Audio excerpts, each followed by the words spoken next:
Bonjour ou bonsoir, tout dépend à quelle heure vous écoutez ce podcast de l'Odigimédia. Notre internaute invité, Anna Majar Barducci, partage son avis et ses réflexions dans un article qu'il a intitulé « Israël a le devoir moral de reconnaître la souveraineté du Maroc sur son Sahara ». Alors écoutons-le dans ce podcast.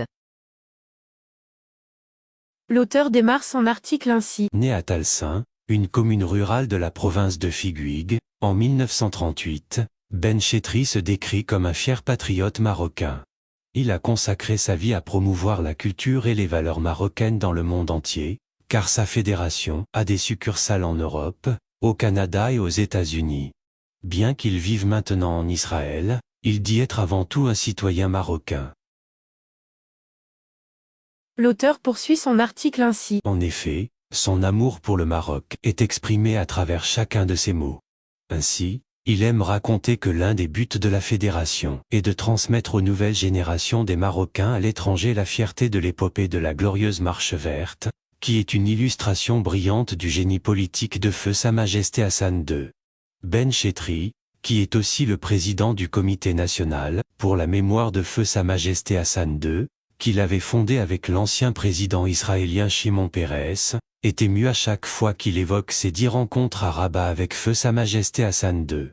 C'était lors de l'une d'entre elles que Ben Chetri avait déclaré d'être prêt à venir au Maroc avec 40 officiers juifs d'origine marocaine pour défendre la souveraineté du royaume sur le Sahara marocain. Même des années plus tard, je continue à me battre pour que la communauté internationale reconnaisse l'intégrité territoriale du royaume, a affirmé Ben Chetri. L'auteur conclut son article ainsi. En outre, selon le président de la Fédération mondiale du judaïsme marocain, Israël a le devoir moral, non seulement de reconnaître, mais aussi de promouvoir dans toutes les instances internationales, la souveraineté du Maroc sur ses territoires historiques.